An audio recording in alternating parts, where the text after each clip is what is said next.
makulay na bahagi ng bayan, nagtagpo ang mga landas ni Rachel, isang masigla at mabait na katulong, at King, ang panganay na anak ng kanilang amo.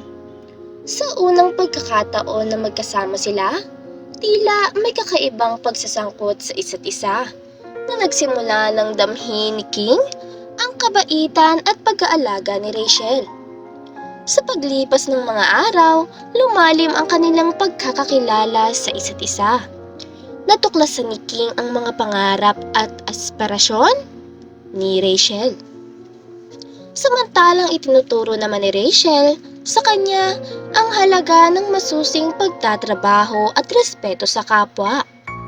Habang tumatagal, hindi lang ang damdamin ang nagbago, kundi ang kanilang samahan ay umusbong mula sa simpleng pagtangkilik sa isa't isa patungo sa mas matibay na koneksyon. Sa kabila ng mga paghihirap at pagdududa mula sa ibang tao, hindi sila nagpatinag. Pinatibay ng kanilang pagmamahalan ang mga pagsubok at itinaguyod nila ang kanilang pagmamahalan. Sa kabila ng mga mata ng lipunan, si Rachel, bagamat isang katulong, ay ipinakita ang kanyang kahusayan at pagmamahal sa kanyang trabaho. Sa kabilang banda naman, si King ay napatunayan ang kanyang kahandaan na labanan ang anumang pagtutol upang maging masaya kasama si Rachel. Nakatuon sila sa pagtulong sa isa't isa sa kanilang mga pangarap. Si King, sa kabila ng kanyang mayamang pinagmulan, ay nagpasyang sumunod sa kanyang puso at hindi sa mga impluwensyang nais na siyang magtakda ng kanyang kapalaran. Sa tulong ni Rachel, nahanap ni King ang sarili at natuklasan ang kanyang tunay na layunin sa buhay. Sa paglipas ng panahon, naging inspirasyon ang kwento ni Rachel at King sa iba pang tao na magkaroon ng malasakit at pag-unawa sa kanyang kapwa. Anuman ang kanilang estado sa buhay, ipinakita ng kanyang pag-iibigan na ang pag-ibig ay hindi nasusukat sa mga bagay o estado, kundi sa kahandaan na magbigay at magmahal ng tapat. Sa isang hindi inaasahang pangyayari, umusbong ang hidwaan sa pagitan ni King at Rachel dahil sa hindi mabilang na damdamin ng selos. Isang araw, habang si King ay kausap ang isang kaibigan na nakatrabaho ni Rachel sa isang proyekto, bigla itong nagkaroon ng malalim na selos sa kanyang puso. Hindi inaasahan ni Rachel ang biglang pagbabago sa kilos ni King. Naramdaman niyang nag-iba ang tono ng kanilang usapan at tila'y may hindi malamang tensyon sa pagitan nila. Habang nagtataka si Rachel, hindi nagtagal at lumabas na ang tunay na dahilan ng pagbabago ng kilos ni King. "Kanina nakita kita kasama ni Mark. Ano nangyari sa inyo?" sabi ni King na puno ng selos sa boses. Napagtanto ni Rachel na ito ay resulta ng hindi maayos na pagkaunawaan. Nagsimulang mag-init ang kanilang usapan at lumabas ang mga nabubuong issue na hindi napag-usapan ng maayos. "King, wala kang dapat ipagselo sa amin ni Mark. Kaibigan lang siya at may proyekto lang kaming iniayos," sabi ni Rachel na puno ng pagpapaliwanag. Ngunit hindi agad nakinig si King. Sa halip, lumakas pa ang pagtutol at selos sa kanyang mga mata. Nagsimula ang alitan na puno ng emosyon at hindi maayos na pagkakaintindihan. Naging sentro ng usapan ang mga hindi nasasabi at hindi naiintindihan na nagbukas ng mga bagay na hindi inaasahan. Sa huli, napagtanto nilang pareho na ang selos ay nagdudulot lamang ng hidwaan at hindi nakakatulong sa pagpapalalim ng kanilang relasyon. Sa pag-uusap at pag-uunawaan, nagtagumpay sila na malampasan ang mga isyong ito. Nagkaroon sila ng mga patakaran at kompromiso upang maging mas maayos ang kanilang ugnayan at maging mas matatag ang kanilang relasyon. Ang pagdating ng hadlang mula sa ina ni King na mas gusto ang ibang babae para sa kanyang anak ay nagdulot ng matinding pagsubok sa relasyon ni King at Rachel. Ang pagpapahayag ng hindi pagsang-ayon ng ina ni King ay nagdulot ng malalim na sakit at panghihinayang sa kanilang dalawa. Sa unang yugto, mas pinili ni King na sumunod sa nais ng kanyang ina. Ipinagpatuloy ang relasyon na itinuturing na hindi paborable para sa kanya. Naging mabigat ang loob ni Rachel sa kanyang puso. Ngunit sa kabila nito, pinilit niyang ipagpatuloy ang pagmamahalan. Sa kabila ng pagtatangi mula sa ina ni King, nagpatuloy sila ngunit hindi nakasamang nagtagumpay sa mga pagsubok.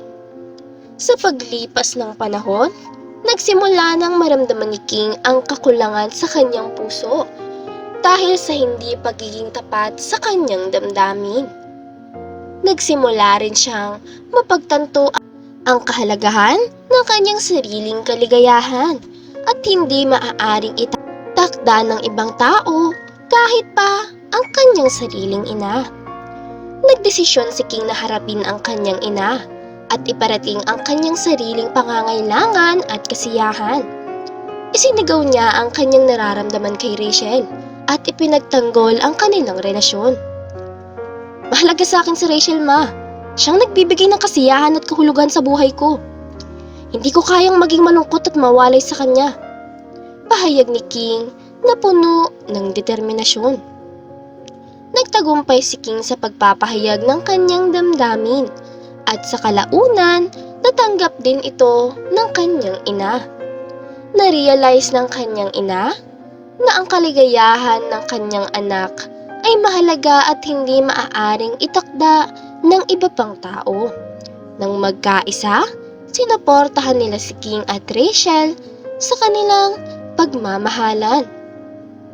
Nagsimula ang kwento ni King at Rachel sa isang masalimuot na ligawan kung saan si King ay nagdesisyon na ligawan si Rachel na siyang kinakatagpot, nagiging malapit sa kanilang pook. Hindi naging madali kay King ang magparamdam ng kanyang damdamin kay Rachel, na noon ay tila'y pakipot at nagpapakatagong may damdamin din para sa kanya. Unang-una, nagtaglay si King ng hindi pangkaraniwang tiyaga at determinasyon upang makilala pa ng mas mabuti si Rachel. Sa kabila ng mga pagtanggi at pangaasar na tila bahagi ng kanyang pagpapakipot, hindi siya sumuko. Patuloy na nagbibigay ng munting regalo, nag-aabang sa kanyang pagpasok at paglabas, at nagtatanim ng maliliit na bulaklak sa kanyang daraanan. Sa paglipas ng panahon, napansin ni Rachel ang mga simpleng kilos ni King na nagbibigay aliw at init sa kanyang puso. Unti-unti, nagbukas si Rachel sa ideya ng pagmamahalan at nagkaroon din ng damdamin para kay King. Sa isang hindi pangkaraniwang gabi, sinorpresa ni King si Rachel ng isang simpleng dinner sa ilalim ng mga bituin. Ibinahagi niya ang kanyang damdamin at inalok ang kanyang pusong puno ng pagmamahal. Napagtanto ni Rachel na si King ay hindi lang isang simpleng kaibigan, kundi isang taong tunay na nagmamahal sa kanya. Hindi nagtagal, pumayag si Rachel na maging kasintahan ni King. Ang pakipot na pag-iibigan ay nagbukas ng bagong yugto sa kanilang relasyon, kung saan napagtanto nila ang paghihintay at pagpapakipot ay nagbibigay halaga at tamis sa kanilang pagmamahalan. Sa bawat pag-aabot ng kamay at matamis na halik, napatunayan ni King at Rachel na ang kanilang pag-iibigan ay nagmula sa tunay na damdamin at pag-unawa sa isa't isa. Matapos ang masalimuot ngunit makulay na pag-iibigan, ikinasal sina King at Rachel sa isang masayang seremonya na dinaluhan ng kanilang pamilya at mga kaibigan. Sa kanilang pag-uwi ng tahanan na may taglay na ligaya at pagmamahalan, nagsimula ang bagong yugto ng kanilang pagsasama bilang mag-asawa. Sa mga taon na sumunod, lumigaya ang tahanan ni King at Rachel nang lalo pang dumarami ang kanilang miyembro ng pamilya. Ang kasiyahan ay lalong nadama sa bawat tawa ng kanilang mga anak at sa pausbong ng samahan ng kanilang pamilya. Sila ay binigyan ng 5 kahanga-hangang supling na nagbigay ng sigla at kulay sa kanilang araw-araw na buhay. Si Rachel bilang isang magulang at asawa, ipinakita ang kahusayan sa pag-aalaga at pagtuturo ng tamang halaga sa kanyang mga anak. Ang pagmamahal ni King at Rachel sa isa't isa ay naging pundasyon ng masigla at masayang pamilya. Sa kabila ng mga hamon ng buhay, nagsilbing inspirasyon ang kanilang pagsasama sa kanilang mga anak na makakamtan ang kanilang mga pangarap. Ang kanilang kwento ng pag-iibigan at pagsasama ay nagpapatunay na ang tunay na pagmamahalan at pag-unawa ay nagbubunga ng masaganang buhay. Si Rachel, bilang isang masigla at mauhusay na asawa at ina, ay nagkaroon ng papel sa buhay sa pagsilang at pagtaguyod ng kanilang pamilya.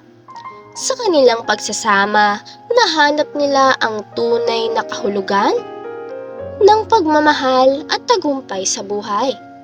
Si Rachel ay naging katuwang, kasintahan, asawa at ina sa buhay ni King. Sa una, siya ay isang katulong sa kanilang tahanan na nagtaguyod ng malasakit at pagmamahal sa mga taon ng kanilang pagtatrabaho.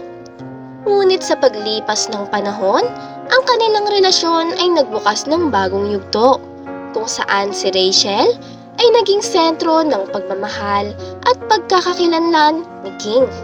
Si Rachel ay nagbigay ng kasiyahan at kulay sa buhay ni King, at sa kalaunan, naging bahagi siya ng pamilya ni King bilang kanyang asawa. Ang kanilang pag-iibigan ay nagbunga ng 5 supling, nagdaragdag ng ligaya at kaganapan sa kanilang tahanan. Bilang asawa at ina, nagtaguyod si Rachel ng pagkakaisa at pagmamahalan sa kanilang pamilya.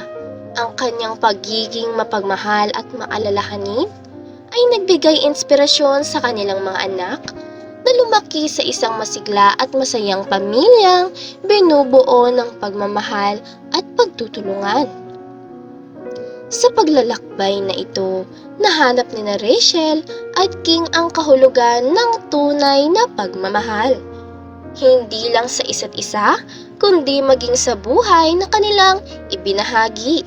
Ang kanilang kwento ay naglingkod bilang paalala na ang pagmamahalan ay mas makapangyarihan kaysa sa anumang pag-aalinlangan o pagtatangi mula sa iba. Maraming salamat sa panonood mga kakwentuhan. Huwag kakalimutang mag-subscribe at pindutin ang notification bell para lagi kayong updated sa ating mga bagong istoryang mapupulutan ng aral at inspirasyon sa buhay.